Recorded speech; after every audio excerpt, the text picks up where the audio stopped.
Bonjour à tous, bienvenue sur Radio Clé de Vie, la radio du développement personnel avec le docteur Luc Bodin. Nous avions vu la semaine dernière le traitement de du cancer. Beaucoup de choses avaient été dites, une grosse émission. Et là, on va tout simplement parler de la réversion cancéreuse. Alors, réversion cancéreuse, c'est quoi au juste, Luc ? Disons une normalisation des cellules cancéreuses. J'ai bien dit une normalisation des cellules cancéreuses. Et là, moi j'avais appris sur les bancs de ma faculté de médecine que la cellule cancéreuse, au fur et à mesure qu'elle évolue dans sa vie, elle n'arrête pas de muter, de se dégrader. Le nombre de noyaux augmente, les chromosomes se développent, il y a des anomalies génétiques qui sont à foison.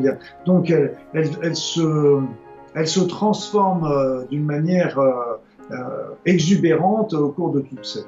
Et donc, elle se transforme d'une manière tellement exubérante, elle s'éloigne tellement de tout ce qu'elle était au départ, qu'on avait considéré qu'une cellule cancéreuse ne pouvait pas revenir à l'état normal. Et pour la petite histoire, et on y reviendra tout à l'heure, c'est qu'elle se dédifférencie. C'est-à-dire, c'est qu'on est parti, par exemple, on est parti d'une cellule de foie, un cancer de foie, une cellule cancéreuse de foie. Et cette cellule cancéreuse, qui était donc une cellule différenciée, c'était une cellule de foie, elle va au fur et à mesure perdre sa différenciation pour se dédifférencier, c'est-à-dire qu'elle revient un petit peu à ce qu'elle était au tout départ, à l'échelon embryonnaire, c'est-à-dire des cellules totis ou pluripotentes, c'est-à-dire c'est qu'avec une cellule, la première cellule de l'embryon, par exemple, c'est une cellule totipotente, c'est-à-dire c'est que dans cette cellule, il y a tous les organes qui sont dedans, toutes les informations de tous les organes, elle peut se transformer en foie, en os, en poumon, etc. Donc la cellule se dédifférencie, revient un petit peu, retrouve cette puissance de la cellule embryonnaire. Ce qui veut dire que la cellule cancéreuse du foie, elle redevient à un moment ou à un autre une cellule de base, qui donne la vie. Elle retrouve les caractéristiques des cellules. Et quelque part, elle devient immortelle également. Ah, c'est énorme. C'est énorme. Donc, vu tout ça, on s'était dit, c'est pas possible.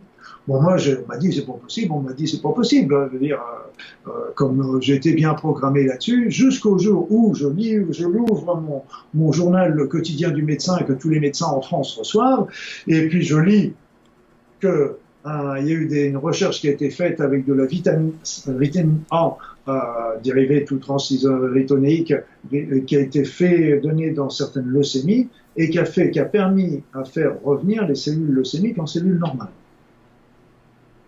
C'était un petit article qui était journal, mais il n'a pas fait la une en plus. Et là, je suis tombé des nues, parce que je me suis dit, mince, elle est revenue normale. Donc j'ai commencé à aller voir mes collègues, médecins, voir cancérologues, etc. Et puis ils ont tous dit, oui, bon, Bodin, ça va bien, c'est gentil ce que tu dis, mais bon, ça donne pas grand-chose, ça nous intéresse pas trop. Mais moi je trouvais que d'arriver à imaginer qu'une cellule cancéreuse puisse redevenir normale, ça changeait complètement ma vision de la maladie. Parce que là, on n'avait pas. Et si ce sera pour moi, c'est un peu la conclusion que je donne souvent, mais on va y aller là. On va commencer par la conclusion. Et sûrement, c'est que c'est une voie de recherche qui est intéressante et qui sera certainement beaucoup plus économique pour l'organisme et beaucoup moins nocif pour le corps si on arrive à trouver des produits qui vont permettre cette régression cancéreuse, cette réversion cancéreuse. Alors, j'ai commencé à faire mes recherches. Moi, je ne décourage pas comme ça.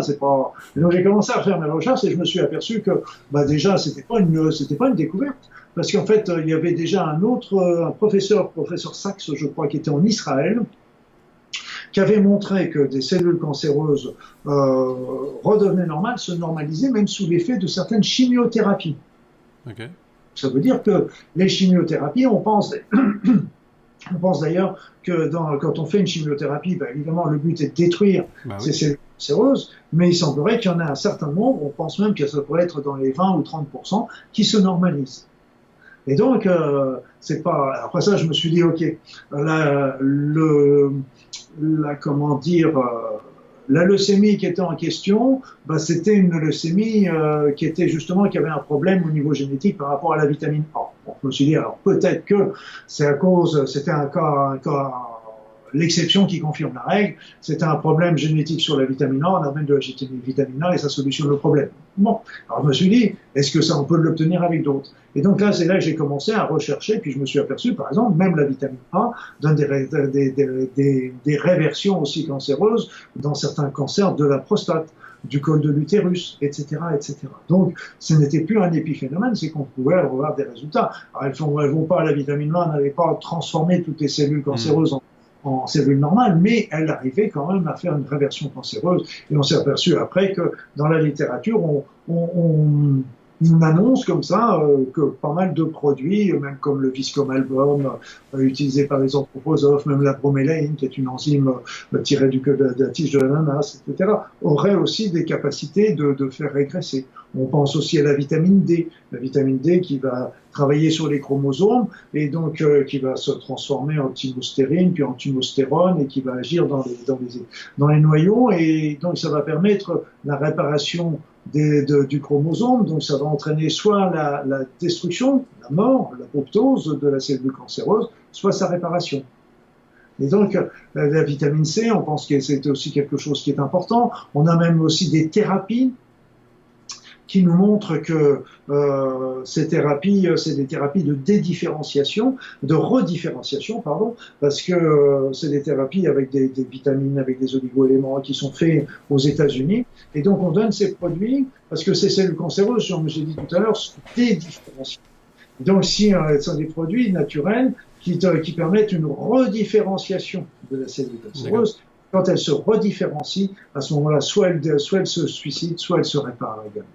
Donc j'avais parlé aussi dans le précédent des expériences de Madame Bissell qui montrait aussi que selon le milieu extracellulaire, eh bien on pouvait un milieu extracellulaire défavorable provoquer des mutations, mais un milieu extracellulaire favorable favoriser les réparations aussi.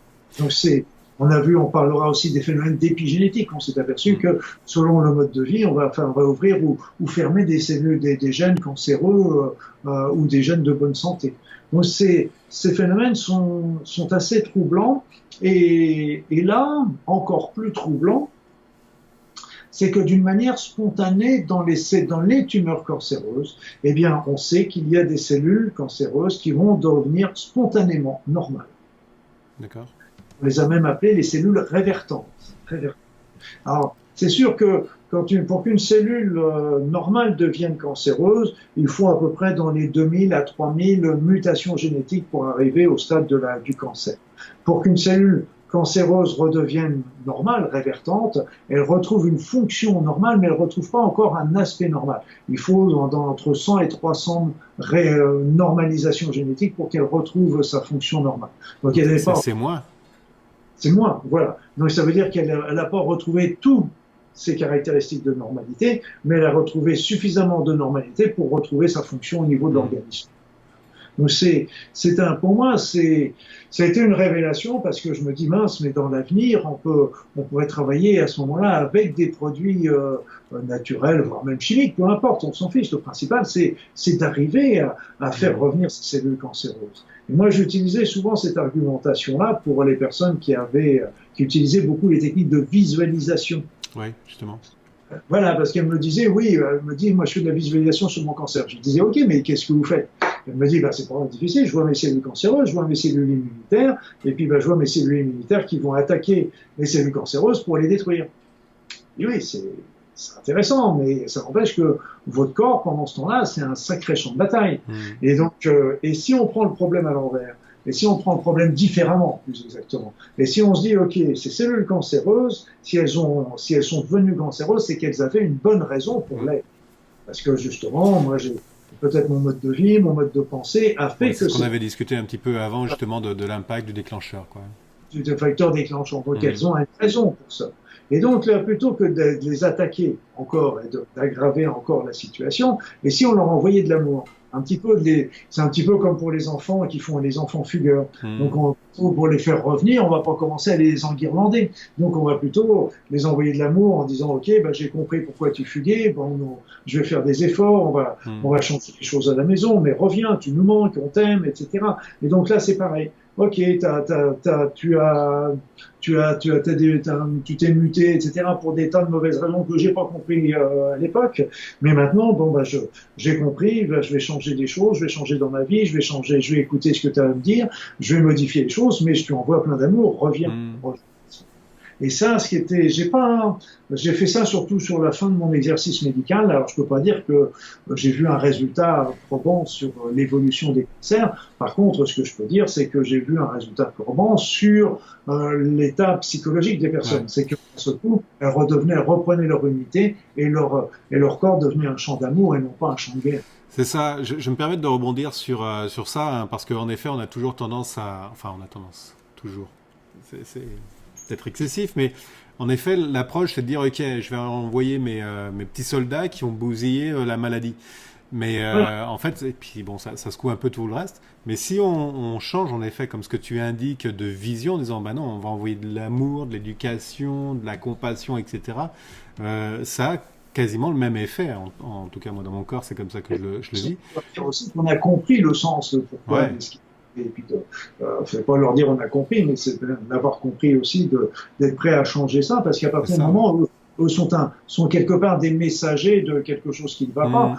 C'est un peu comme quand on reçoit un courrier, une facture. Bon, on reçoit le courrier, une facture, c'est jamais agréable de recevoir. Mais une fois qu'on a payé la facture, la facture, on peut la mettre à la poubelle. Une fois qu'on a eu le message de la maladie n'a plus lieu d'être parce qu'on a reçu le message de faire ce qu'il faut après. Et donc, c'est pour ça que c'est important de regarder, de reprendre un petit peu cet ensemble et de se rappeler toujours que des cellules cancéreuses peuvent retrouver une fonction. Si elles sont pas normales à 100%, elles retrouvent leur fonction, elles reprennent leur place dans l'organisme. C'est ça qui est énorme. Moi, je le savais pas justement ce fait-là. J'en étais plus pour dire, ok, on bousille les cellules cancéreuses et puis basta, c'est terminé. Mais le fait d'avoir donc une preuve scientifique comme quoi ça revient, des cellules cancéreuses reviennent à la normale, je trouve que c'est une ouverture de champ qui est énorme. Et c'est logique parce que quand on a notre voiture qui tombe malade, je veux dire, notre voiture et tombe en panne, on va pas la mettre à la casse pour en acheter une autre. Qu'est-ce qu'on fait? On va tenter de la réparer. Et si vraiment on peut pas la réparer ou que ça coûte, là on va l'enlever puis on va prendre une autre. Eh bien l'organisme, c'est pareil. L'organisme, il travaille à l'économie. De détruire une cellule pour en remettre une neuve, ça lui demande un sacré boulot. Ouais. On a l'impression que mais ça lui demande un effort, ça lui demande un travail. Par contre, s'il prend une cellule qui est perturbée et de la réparer, ce sera beaucoup plus économique pour lui que d'en remettre une nouvelle à la place. Donc la réparation a toujours été le première tentative de l'organisme pour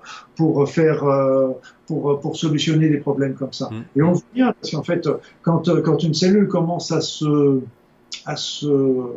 cancériser, la première tentative, c'est de se dire, on va tenter de la réparer. Si les mécanismes de réparation ne se font pas, après ça, on va se dire, ok, on va lui demander qu'elle se suicide. Et si le mécanisme de l'apoptose, du suicide cellulaire ne marche pas, on va lui envoyer des lymphocytes natural killer pour la détruire. Et donc c'est simplement si les natural killer ne marchent pas encore, qu'à ce moment-là, la tumeur va commencer. Donc il a fallu, mais la première étape, c'est la réparation. C'est le bon sens, hein, de toute façon, c'est clair. J'aime bien ton image de la voiture. Hein. Oui, et c'est pour ça, moi, je pense qu'il faut, on en est encore au bout du bâtiment. La vitamine A, par exemple, c'est évident qu'on on peut pas la conseiller parce que c'est un produit qui est pas facile à manier, qui a des effets secondaires également, etc.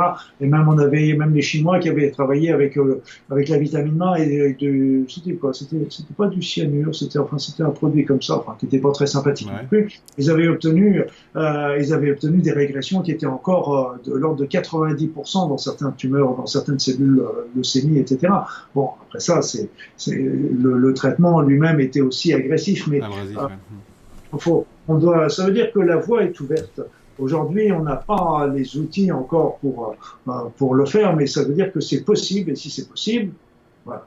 Donc, on doit pouvoir arriver à trouver des traitements et c'est des voies de recherche qui seraient passionnantes pour l'avenir. Je pense mentalement, en termes de visualisation, quand tu sais qu'en effet les cellules peuvent s'auto-réparer, les cancéreuses là peuvent devenir normales, hein, je trouve que ça ouvre un champ au niveau de la visualisation qui est énorme, quoi. C'est énorme. Et qui est énorme. Et quand on sait déjà qu'elles le font, déjà il y en a certaines qui le font spontanément au sein des tumeurs cancéreuses.